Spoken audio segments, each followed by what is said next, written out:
Hello hello ఇప్పుడు అనండి.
Extension లేదు.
Hello, hello. Okay? Siva? Right. Okay, we'll start. Right.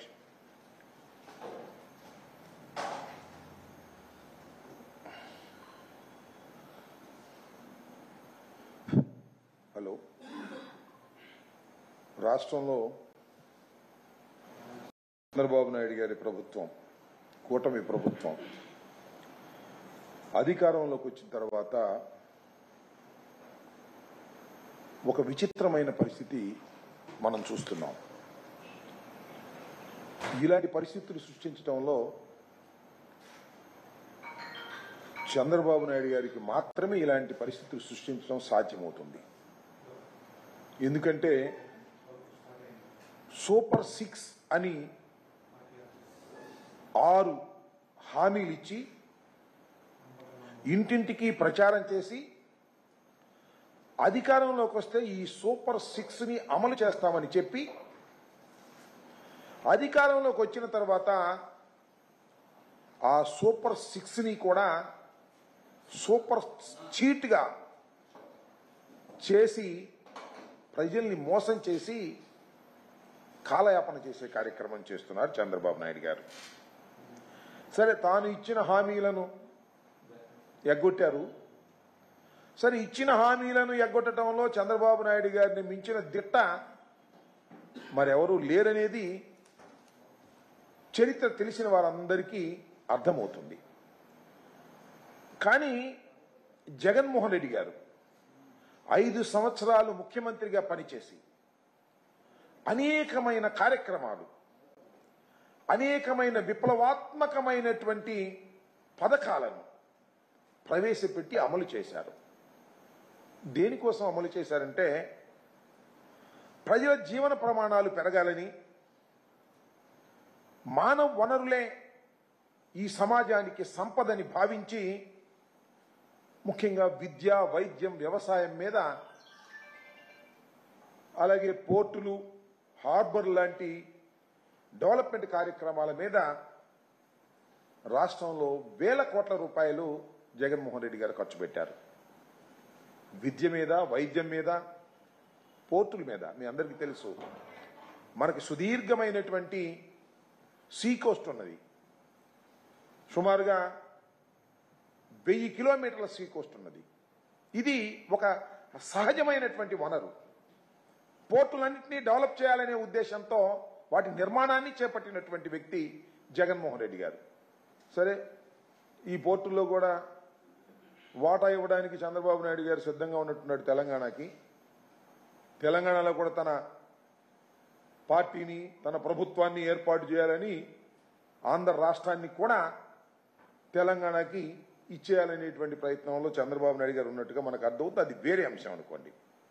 మానవ వనరులే పెద్ద ఆస్తి అని భావించి జగన్మోహన్ రెడ్డి గారు కొన్ని వేల కోట్ల రూపాయలు మానవ వనరుల కోసం ఖర్చు పెట్టినటువంటి వ్యక్తి.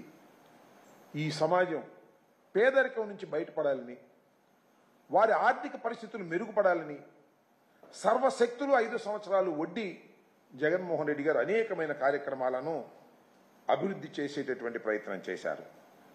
కానీ చంద్రబాబు నాయుడు గారు అధికారంలో వచ్చిన తర్వాత వీటన్నిటినీ కూడా మంట కలిపేసేటటువంటి కార్యక్రమం, వీటన్నిటినీ కూడా పక్కకు నెట్టేటటువంటి కార్యక్రమం. మీరు చూసినట్లయితే మానవుడికి విద్య, వైద్యం ఈ రెండు సక్రమంగా ఉంటే చాలా వరకు ఆ కుటుంబం అభివృద్ధి చెందుతుంది, ఆ సమాజం అభివృద్ధి చెందుతుంది అనేటువంటి ఒక సదుద్దేశంతో విద్య మీద, ఆరోగ్యం మీద శ్రద్ధ పెట్టినటువంటి వ్యక్తి జగన్మోహన్ రెడ్డి గారు.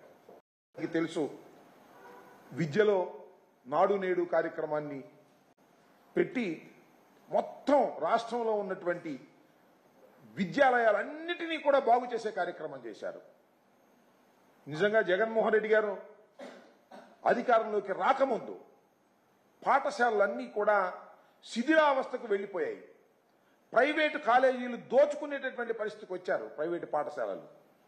కానీ జగన్మోహన్ రెడ్డి గారు అధికారంలోకి వచ్చిన తర్వాత ప్రభుత్వ రంగంలో ఉన్నటువంటి పాఠశాలలను ఆయన కోట్ల రూపాయలు ఖర్చు పెట్టి బాగు చేసి ప్రతి పేదవాడు చదువుకోవాలనేటువంటి ఉద్దేశంతో మరి పేదవాడికి అందుబాటులో ఉన్నటువంటి ప్రభుత్వ పాఠశాలలను మెరుగైన పద్ధతుల్లో తీర్చిదిద్దినటువంటి వ్యక్తి జగన్మోహన్ రెడ్డి గారు.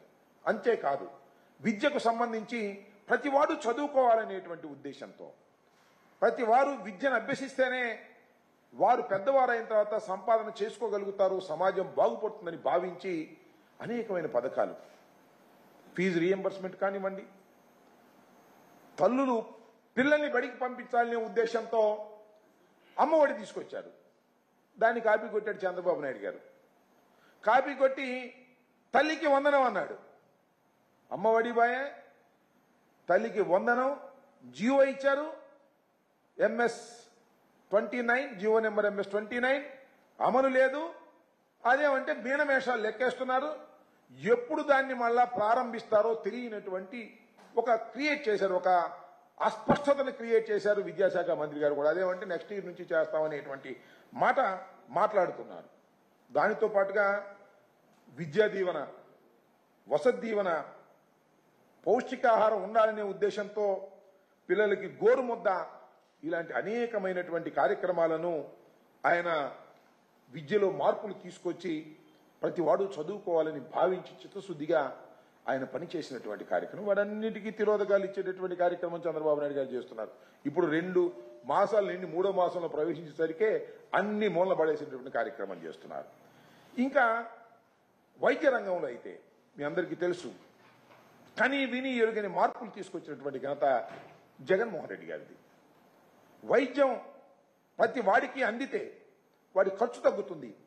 ప్రభుత్వం వైద్యశాలల్లో ఉచితంగా వైద్యం అందాలని భావించి మరి విలేజ్ క్లినిక్లు కానీ, అర్బన్ క్లినిక్లు కానీ, పిహెచ్సిలు కానీ, సిహెచ్సిలు కానీ, ఏరియా ఆసుపత్రులు కానీ, జిల్లా ఆసుపత్రులు కానీ, దానితో పాటు టీచింగ్ ఆసుపత్రుల్లో సమూలమైన మార్పులు చేశారు.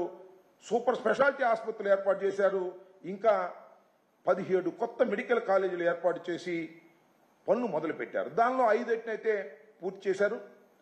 సుమారుగా 750 మెడికల్ సీట్లు అదనంగా వచ్చేటటువంటి అవకాశం కల్పించారు. ఈ ఏడాది అయితే ఈ ప్రభుత్వం నిర్వాహకం వల్ల 5 కొత్త కాలేజీలు నిలిచిపోయేటటువంటి పరిస్థితి ఏర్పాటు చేశారు. దాంతో పాటు ఆరోగ్య సురక్ష, మన ఇంటికి వచ్చి అన్ని పరీక్షలు చేసి మందులు ఇచ్చేటటువంటి కార్యక్రమం, ఫ్యామిలీ డాక్టర్ కాన్సెప్ట్, కంటి వెలుగు, ఇవన్నీ కూడా అనేకమైన మార్పులు సమాజంలో తీసుకొచ్చి వైద్యం అందించి వేల కోట్ల రూపాయలు ఖర్చు పెట్టి సమాజంలో ఒక పెద్ద మార్పు తీసుకురావాలని, పేదవాడిని పైకి తీసుకురావాలనేటువంటి భావనతో చిత్తశుద్ధిగా 5 సంవత్సరాలు పరిపాలన చేసినటువంటి ప్రభుత్వం వైఎస్ఆర్ కాంగ్రెస్ పార్టీ ప్రభుత్వం. జగన్మోహన్ రెడ్డి గారు ఆ చిత్తశుద్ధితో పనిచేశారు. విద్యలో కూడా ఇంగ్లీష్ మీడియం తీసుకొచ్చారు. ఎందుకంటే కాంపిటీషన్స్ తట్టుకోవడానికి వరల్డ్ వైడ్గా మన తెలుగు వారు వెళ్లాలనేటువంటి ఉద్దేశంతో వెళితే చివరికి టోఫిల్ శిక్షణను కూడా తీసుకొస్తే ఆ టోఫిల్ శిక్షణ కూడా రద్దు చేసేటటువంటి పరిస్థితి. ఇవాళ ఇంగ్లీష్ మీడియం కూడా తిరోధకాలు ఇచ్చేటటువంటి పరిస్థితికి దిగజారిపోయారు. కాబట్టి ఇలా ప్రతి పథకాన్ని నీరు కార్చేసి ఆయన ఇచ్చిన హామీలను మాత్రం నిలబెట్టలేనటువంటి పరిస్థితికి చంద్రబాబు నాయుడు గారు దిగజారిపోయేటటువంటి కార్యక్రమం చేసి ఇవాళ అన్ని పథకాలు ఎగ్గొట్టేసి ఇవాళ రేపు అనుకుంటా బహుశా రేపేమో గుడివాడలో అన్నా క్యాంటీన్ ఓపెన్ చేస్తున్నారు. ఆ తర్వాత అన్ని చోట్ల అన్నా క్యాంటీన్లు ఓపెన్ చేస్తారు. మొత్తం మేము అన్నా క్యాంటీన్లు ఓపెన్ చేయటము ఏదో 10 మంది పేదవాళ్ళకి తిండి పెట్టడానికి మేము వ్యతిరేకం కాదు. కానీ ఇవాళ ఏం చేస్తున్నారు మీరు ఈ రాష్ట్రంలో? పేద ప్రజల్ని ఆదుకోవలసినటువంటి అన్ని అంశాలని కూడా పక్కన పెట్టేసి కాస్త అన్నం పెడతాం రండి, ఒక 300 మందికో 400 మందికో అన్నం పెడతాం అనేటువంటి కార్యక్రమానికి మీరు తెలదీశారు. ఇది చాలా అన్యాయమని మనం చేస్తున్నాం. ఏదో 10 మందికో 20 మందికో లేకపోతే 100 మందికి పెడతారు, 300 మందికి పెడతారు. ఇంతకుముందు జరిగినటువంటి కార్యక్రమం నేను చూశాను. 300 మందికి పెడితే అవుట్ అయిపోయినాయి అంటారంటే 5 రూపాయలు తీసుకుని ఉదయం మధ్యాహ్నం సాయంత్రం 5 రూపాయలు తీసుకుని ఒక 300 మందికో 400 మందికో పెట్టేసి అయిపోయిందని బోర్డు పెట్టేస్తారు. అన్నా క్యాంటీన్లు అద్భుతంగా జరుగుతాయనేటువంటి ప్రచారం చేసుకునేటువంటి పరిస్థితి చేస్తున్నారు. అన్నా క్యాంటీన్లు ఎలా జరిగాయో, అన్నా క్యాంటీన్లో ఎంత అవినీతి జరిగిందో కొత్త కాదని మనవి చేస్తున్నాం. నాకు తెలుసు. అప్పుడు మీరు చూసినట్లయితే 2014-19లో టీడీపీ ప్రభుత్వం ఏర్పాటు చేసిన అన్నా క్యాంటీన్ల వ్యవహారం ఒకసారి మనం పరిశీలన చేసినట్లయితే అప్పుడు రాష్ట్ర వ్యాప్తంగా 2 దశల్లో 203 అన్నా క్యాంటీన్లు ఏర్పాటు చేయాలని తలపెట్టారు. వాటిలో చిత్రం ఏంటంటే 203 అన్నా క్యాంటీన్లో 114 అన్నా క్యాంటీన్లు ఊరుకు దూరంగా ఎక్కడో మూలన స్థలం ఎక్కడ దొరికితే అక్కడ కట్టేసే కార్యక్రమం చేశారు. జనరల్గా ఎలా చేస్తారు అన్నా క్యాంటీన్లు? 10 మంది పోగే చోట బస్ స్టాండ్లోను లేకపోతే మరొక చోట మంచి సెంటర్లోను పెట్టి అక్కడ అన్నా క్యాంటీన్లు ఓపెన్ చేస్తారు. అలా కాదు, అన్నా క్యాంటీన్ కట్టడం, ఆ కాంట్రాక్టర్కి డబ్బులు ఇవ్వడం, లేదా అన్నా క్యాంటీన్లో ఫుడ్ వండటం, దానిలో అవినీతి చేయటం, దీనికే పరిమితం అయిపోయింది. కాబట్టి స్థలాలు ఎక్కడైనా పర్వాలేదు అని ఊరికి దూరంగా మానవ సంచారం తక్కువగా ఉండే చోట్ల అన్నా క్యాంటీన్లు కట్టేసే స్థలం ఎక్కడ దొరికితే అక్కడ అన్నా క్యాంటీన్లు కట్టేయండి అనేటువంటి పద్ధతుల్లో. దీనికి 76.22 కోట్ల రూపాయలు ఖర్చు చేశారు. నిజానికి ఇంత కాదు. ముందేమో 17.3 లక్షలతో నిర్మించాల్సి ఉంటుంది అని ముందు టెండర్లు పిలుస్తారు. ఆ బిగిన్ అయిన తర్వాత కాదు ఇది ఇప్పుడు బాగా ధరలు పెరిగిపోయాయి కాబట్టి వీటిని పెంచాలి అని వాళ్ళంతటా వాళ్ళే నిర్ణయం చేస్తారు. దాంతో ఏం చేస్తారంటే 2010 చొప్పున చేయాల్సిన దాన్ని మళ్ళా చదరపు అరుగురికి 2100 అని నిర్ణయించారు ముందు. తర్వాత 4585 రూపాయలు పెంచేశారు ఒకసారిగా కాంట్రాక్టర్కి. పెంచేసి అదనంగా 17,030 లక్షలు ఇవ్వాల్సింది దాన్ని పెంచేశారు. పెంచేసి 76.22 కోట్ల ఖర్చుతో దాన్ని నిర్మించారు. దీనిలో 53.33 కోట్లు పక్కదారి పట్టించారు. పక్కదారి పట్టించారంటే ఎవరైతే కట్టారో వాళ్ళకి అదనంగా ఇచ్చేటటువంటి పరిస్థితి చేసి వాళ్ళకి లాభం చేకూర్చే విధంగా చేసేటటువంటి ప్రయత్నం చేసి దీనిలో 31.11 కోట్లు అదనంగా చెల్లించేటటువంటి కార్యక్రమం చేసి దీనిలో డబ్బులు గాజేసేటువంటి కార్యక్రమం. ఎవరైతే ఆ రోజు అన్నా క్యాంటీన్లు నిర్మాణం చేశారో అది కూడా వాళ్ళకు తెలిసినటువంటి కార్యకర్తల చేత కట్టించుకొని దానిలో అధికమైనటువంటి లాభాన్ని పొందేటటువంటి కార్యక్రమం చేసినటువంటి దుస్థితి మనకు కనిపిస్తూ ఉంది. దాంతో పాటుగా ఒక్కొక్క అన్నా క్యాంటీన్కి లోపల షోకులు చేశారు ఇంటీరియర్స్ అని చెప్పేసి. దానికి 8.98 లక్షలు ఒక్కో దానికి ఖర్చు పెట్టి దానికి 18.72 కోట్లు ఖర్చు చేశారు. ఈ విధంగా అన్నా క్యాంటీన్లు అనేటువంటివి అవినీతి కూపాలుగా మారిపోయాయి ఆ రోజుల్లో. దీని మీద ఒక కమిటీ వేసి ఎంక్వైరీ చేసి ఆ కమిటీ ఇచ్చిన రిపోర్ట్ ప్రకారం నేను చదువుతా ఉన్నాను. ఈ విషయాలన్నీ కూడా అన్నా క్యాంటీన్లు ప్రారంభించే ముందు అన్నా క్యాంటీన్ల నిర్మాణంలో విపరీతమైన దోపిడీ కార్యక్రమం చేసి డబ్బులు కాజేసే కార్యక్రమం చేసి తర్వాత అన్నా క్యాంటీన్లు ఓపెన్ చేశారు. అన్నా క్యాంటీన్లు ఓపెన్ చేసిన దానిలో కూడా ఏం జరుగుతూ ఉంటుందంటే అన్నా క్యాంటీన్ ఫుడ్ దగ్గర కూడా చాలా అవసరమైనటువంటి పరిస్థితులు ఏర్పాటు చేసే కార్యక్రమం చేసినటువంటి సందర్భాలు ఉన్నాయి. ఇవాళ చూస్తున్నాం మనం. ఎవరికి ఇచ్చారయ్యా మీరు అంటే సరే అక్షయ పాత్రకి ఇస్తే అది స్వచ్ఛందంగా చేస్తున్నటువంటి సంస్థ, దాన్ని ఏం తప్పు పట్టట్లా. అక్కడ ఎంతమందికి ఇచ్చారు అక్షయ పాత్రలో, మిగతా వాళ్ళకి ఎంతమందికి ఇచ్చారు బయట వాళ్ళకి, దానిలో వివరాలు లేవు. అంతా గూడుపడానిలాగా చేరి చేసేస్తున్నారు. అదేమంటే ఏదో పార్టీ తరపున పెట్టినట్టుగా, చంద్రబాబు నాయుడు గారు సొంత డబ్బులతో పెట్టినట్టుగా, లేదా నారాయణ గారు సొంత డబ్బులతో పెట్టినట్టుగా అన్నా క్యాంటీన్ల మీద మీరు చూసినట్టుగా అన్నా క్యాంటీన్లు ఒకసారి వాటిని పరిశీలన చేస్తే పచ్చడం గులిమేశారు పైనుంచి కింద దాకా. తెలుగుదేశం ఆఫీసు లాగా దాటి మీద కనిపిస్తూ ఉంది. ఒకసారి చూడండి ఒక ఎలా చూపించారో. చూపించే ఇదిగో చూడండి, వర్షం తీ ఒకసారి.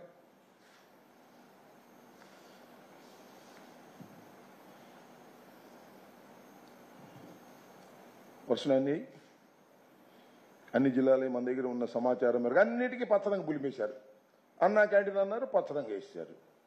ఇది ప్రభుత్వం పెట్టుకుంటుందా లేక చంద్రబాబు నాయుడు గారు తెలుగుదేశం పార్టీ నారాయణ పెట్టుకుంటున్నారా? ప్రభుత్వ సొమ్ముతో మీకు ఒకటి గుర్తుండే ఉంటుంది. వైఎస్ఆర్ కాంగ్రెస్ పార్టీ అధికారంలో ఉన్నప్పుడు ఇలాగే మాకు వైఎస్ఆర్ కాంగ్రెస్ పార్టీ జెండాకి దగ్గరగా ఉన్నటువంటి రంగులేదో వేశామని హైకోర్టుకి వెళ్ళారు, సుప్రీంకోర్టుకి వెళ్ళారు. సుప్రీంకోర్టులో ఆర్డర్స్ ఇచ్చాయి పార్టీ రంగులు వేయడానికి వీల్లేదని.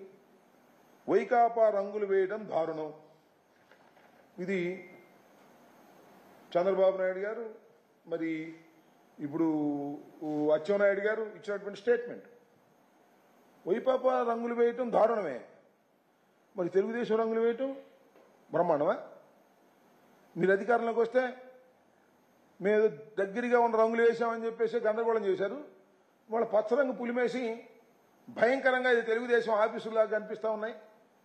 కొన్ని అయితే నా కాన్స్టిట్యున్సీలో అయితే చూశాను నేను, ఒక పంచాయతీ ఆఫీసు మొత్తం పచ్చరంగు పులిమేశారు. సరే అక్కడ ఎవరో పులిమేరో లోకల్ లీడర్ అంటే అనుకోవచ్చు, ఇదేంటిది అని అడుగుతా ఉన్నా. దీనికి సమాధానం చెప్పవలసినటువంటి బాధ్యత నారా చంద్రబాబు నాయుడు గారికి, తెలుగుదేశం ప్రభుత్వానికి ఉంది. ఇలా అన్ని పథకాలు ఎగ్గొట్టేసి కేవలం ఏదో ఒక పూటో 2 పూటలో భోజనం పెట్టి ప్రజల్ని తప్పుదోవ పట్టించి ప్రజల్ని పేదరికం నుంచి బయటకు తీసుకురావాలనేటువంటి ఒక సిద్ధాంతాన్ని ఏదైతే జగన్మోహన్ రెడ్డి గారు భావించారో, చదువు వైద్యం అందించడం ద్వారా పేదవారిని పేదరికం నుంచి బయటకు తీసుకురావాలనే ప్రయత్నం చేశారో అవన్నీ వదిలేసి పేదవారిని మరింత పేదవాడిగా చేసేటటువంటి కార్యక్రమం చంద్రబాబు నాయుడు గారు చేయటం చాలా దురదృష్టకరమని, అన్నా క్యాంటీన్లో అంత అవినీతి జరిగింది, అలాంటి అన్నా క్యాంటీన్లు మళ్ళా అవినీతికి పాల్పడేటువంటి పద్ధతులు ఇప్పుడు ఎంతెంత ఖర్చు పెట్టారో, దీనికి మళ్ళా కొత్త పాతాడికి రంగులు వేశారు కదా, దానికి ఎంత ఖర్చు పెట్టారో ఏమిటో రాబోయే కాలంలో మళ్ళా చాలా వివరంగా మనకు తెలుస్తాయి. ఇంకా సమాచారం లేదు. ఆ సమాచారం వచ్చిన దాని మీద కూడా వివరంగా చెప్తామని కూడా చెప్పే ప్రయత్నం కూడా చేస్తామని ఈ సందర్భంగా నేను చెప్పదలుచుకున్నాను. టోటల్గా నేను చెప్పదలుచుకుంది ఏమిటంటే, జగన్మోహన్ రెడ్డి గారు ఏదైతే ప్రజల్ని పేదరికం నుంచి బయటకు తీసుకురావాలని తన సంక్షేమ కార్యక్రమాల ద్వారా 2,70,000 కోట్ల రూపాయలు ఏ రకమైనటువంటి అవినీతి లేకోకుండా వారి అకౌంట్స్లోకి వేస్తే వారు చాలా సంతోషంగా జీవితాన్ని గడిపి వాటిని పెట్టుబడిగా పెట్టుకొని జీవితాన్ని బాగు చేయాలనుకున్నారు. ఇవాళ ఎన్ని ఆపేశావు. ఎంతటి పరిస్థితి ఉందంటే, డ్రైవర్లను చూస్తున్నాం పాపం, వాళ్ళు ఓనర్ల దగ్గర డబ్బులు అడుగుతున్నారు. అయ్యా మా అబ్బాయికి ఫీజు కట్టుకోవాలి, మా పిల్లోని బడికి పంపించాలి అని అడిగేటువంటి పరిస్థితి ఏర్పడింది. వాళ్ళ ఒక 2 నెలలకే. రాబోయే కాలంలో ఎంత దారుణంగా ఉంటుందో నేను ప్రత్యేకంగా చెప్పాల్సిన అవసరం లేదు. పేదవాడి యొక్క పరిస్థితి ఆ రకంగా దిగజారిపోయేటటువంటి కార్యక్రమం చేసి ఇలాంటి ఏదో పప్పు బెల్లాలు పెట్టి ఓహో సంతోషపడండి అనేటువంటి పద్ధతి చేయటం చాలా దుర్మార్గం. అఫ్కోర్స్ అన్ని పథకాలని అమలు చేయండి, పేదవాడికి అన్ని అందించండి. అందించుకోకుండా దీన్ని గొప్ప కార్యక్రమంగా చెప్పడం అనేది ధర్మం కాదు.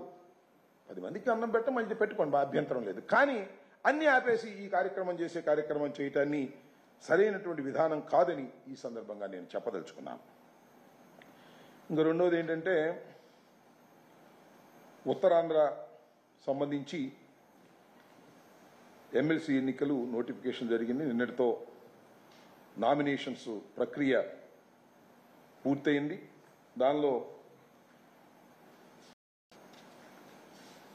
బొత్స సత్యనారాయణ గారు వైసీపీకి సంబంధించి అభ్యర్థిగా చాలా ఎర్లీగా నోటిఫికేషన్ వచ్చినప్పుడే వారిని అనౌన్స్ చేయడం జరిగింది. ఆ తర్వాత నిన్న ఒకసారి పరిశీలన చేసినట్లయితే ఆల్మోస్ట్ ఆల్ యునానిమస్ గా ఆయన ఎన్నిక కావాల్సినటువంటి పరిస్థితులు ఏర్పడినటువంటి విషయాలు మనకు చాలా స్పష్టంగా అర్థమవుతా ఉన్నది. దానిలో సుమారుగా దీనిలో ఇక్కడ చెప్పదలుచుకుంది ఏంటంటే, చంద్రబాబు నాయుడు గారు నిన్న పోటీ పెట్టడం లేదు అని తెలుగుదేశం పార్టీ ప్రకటించింది. నిన్న 3 గంటలకి సుమారుగా అందరికీ అర్థమైంది. అప్పుడు ఎవరు ఇంకొక అభ్యర్థి ఉన్నారు, ఆ అభ్యర్థి కూడా ఇండిపెండెంట్ అభ్యర్థి. ఆయన విత్డ్రా చేసుకుంటే యునానిమస్ అవుతారు, లేకపోతే ఎన్నిక జరిగితే బొత్స సత్యనారాయణ గారు గెలుపొందుతారు. బొత్స సత్యనారాయణ గారు ఎమ్మెల్సీగా గెలుపొందటం అనేది అనివార్యమైన పరిస్థితి ఏర్పడింది ఇవాళ. దీనికి కారణం ఏమిటంటే, చంద్రబాబు నాయుడు గారు విలువలకు కట్టుబడి, నైతిక విలువలకు కట్టుబడి ఆయన పోటీ పెట్టలేదు. పోటీ పెడితే మేము గెలిచేవాళ్ళం, ఆయన నైతిక విలువలకు గౌరవం ఇచ్చినటువంటి వ్యక్తి అని డబ్బా కొడుతున్నారు. ఆ హోంమంత్రి గారు అలాగే రాష్ట్ర అధ్యక్షుడు ఆయన ఇద్దరు నిన్న బజాయిస్తున్నారు. నాకు అర్థం కాల. చంద్రబాబు నాయుడు గారి నైతిక విలువ గురించి, అనైతికత గురించి ప్రత్యేకంగా కొత్తగా తెలుసుకోవాలని అడుగుతా ఉన్నా. తన రాజకీయ జీవితం అంతా కూడా అనైతికతతోనే పైకి వచ్చినటువంటి వ్యక్తి నారా చంద్రబాబు నాయుడు గారు. కాంగ్రెస్ నుంచి తెలుగుదేశంలోకి రావడం, ఆ తర్వాత చంద్రబాబు నాయుడు గారు ఎన్టీ రామారావు గారికి వెన్నుపోటు పొడవటం, ఇవన్నీ కూడా ఒకటి కాదు, 2 కాదు. చంద్రబాబు నాయుడు గారి అనైతికత గురించి చెప్పడం మొదలెడితే గంటల తరబడి ఆయన అనైతిక కథలు పుంఖాలుగా చెప్పవచ్చు. ఇక్కడ ఉత్తరాంధ్రకి సంబంధించి ఒక విషయాన్ని చాలా స్పష్టంగా చెప్పదలుచుకున్నాను. మేము చంద్రబాబు నాయుడు గారు ఏ విధంగా అయితే కుట్రలు కుతంత్రాలు చేస్తారో, ఏ విధంగా అయితే డబ్బులకు ఆశ పెట్టి ప్రలోభ పెట్టి మా ఓటర్లను కొంటారో మాకు ముందుగా తెలుసు. కాబట్టి మాకు 641 మంది ఓటర్లు ఉన్నారు. మాకు స్థానిక సంస్థల్లో గెలుపొందినటువంటి వ్యక్తులు మాకు వాళ్ళకి తేడా ఒక 226 మంది వాళ్ళు, మేము 641 మంది మేము. ఇంత పెద్ద సంఖ్యలో ఉన్నా కూడా చంద్రబాబు నాయుడు గారు ప్రలోభ పెట్టగలడు. ఇదే కొత్త కాదు, జగమెరిగిన సత్యం. ఇంతకుముందు చూశాము తెలంగాణలో. బ్రీఫ్డ్ మీ కథ. ఒక ఎమ్మెల్సీనే కొనాలని ప్రయత్నం చేశాడు ఆయన.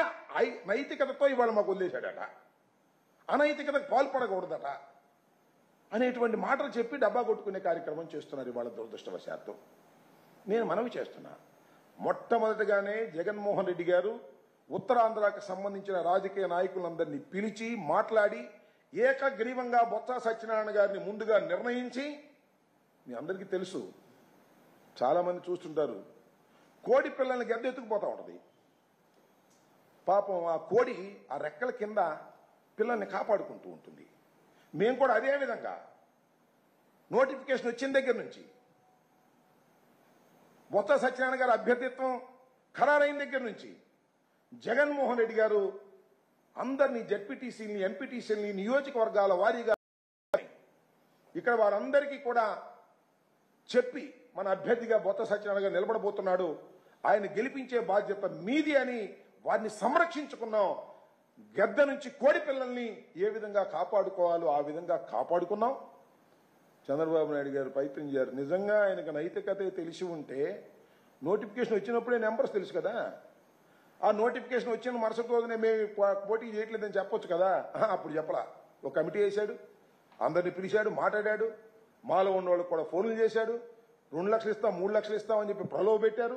ఈ ప్రలోభలకు లొంగే పరిస్థితుల్లో లేరు ఓటర్లు. బొత్స సత్యనారాయణ గారు ముందుగానే నిర్ణయించబడ్డాడు ఆయన క్యాండిడేట్గా జగన్మోహన్ రెడ్డి గారు. కాబట్టి మేమంతా పగడ్బందీగా ప్లాన్ చేసుకోవడంతో గత్యంతరం లేని పరిస్థితుల్లో పోటీ పెట్టలేక జారుకుని, అది ఆయన నైతికతకు గొప్ప నిదర్శనమని వాళ్ళు హరికథలు చెబుతుంటే వినవలసినటువంటి అవసరం లేదని కూడా ఈ సందర్భంగా నేను మనవి చేస్తాను. నిజంగా ఇవాళ వారు చెప్తున్నట్టుగా ఏది నైతికతకు తావిచ్చి మేము పోటీ పెట్టలేదనుకుంటే రాబోయే కాలంలోనే మనవి చేస్తున్నా, రాబోయే కాలంలో 4 సంవత్సరాల దాకా అవిశ్వాస తీర్మానం పెట్టడానికి వీల్లేదు. ఏది మున్సిపల్ కమిషనర్స్, మున్సిపల్ చైర్మన్స్ మీద కానీ, లేదా కార్పొరేషన్ చైర్మన్స్ మీద కానీ, లేదా ఎంపీపీల మీద కానీ, అది అయిపోయిన తర్వాత ప్రారంభమైంది. అప్పుడు చూస్తాం కదా మీ నైతికత ఏమిటో. అప్పుడు మీరు ఎన్ని పైరువేలు చేస్తారో తెలియదా. ఇక్కడ దాగేందుకు మొన్న స్టాండింగ్ కమిటీ ఎన్నికల్లో, విశాఖపట్నం స్టాండింగ్ కమిటీ ఎన్నికల్లో ఎన్ని ప్రలోభాలు పెట్టి మోసాలు చేసి ఓట్ల దగ్గర కౌంటింగ్లో కూడా తేడా చేసి మీరు గెలుపొందినట్టుగా ప్రకటించుకున్నటువంటి పరిస్థితి మేము చూడలేదా.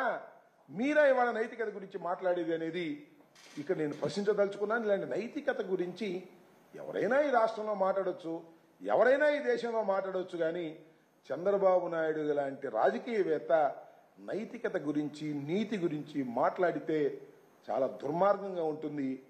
అదే దెయ్యాలు వేదాలు వర్ణించినట్టుగా ఉంటుందంటారే, అలా దెయ్యాలు వేదాలు వర్ణించినట్టుగా నైతికత గురించి మాట్లాడుతూ ఉంటుంది. వేదాలు వర్ణించవలసింది పెద్ద పెద్ద పండితులు, పురోహితులు, వాళ్ళు వేదాలు వర్ణించాలి తప్ప ఇలాంటి చంద్రబాబు నాయుడు గారు లాంటి దెయ్యం స్వభావం ఉన్న వాళ్ళు వేదాలు వర్ణిస్తే చాలా విచిత్రంగా ఉంటుందని ఈ సందర్భంగా నేను చెప్పదలుచుకున్నాను. ఓకే.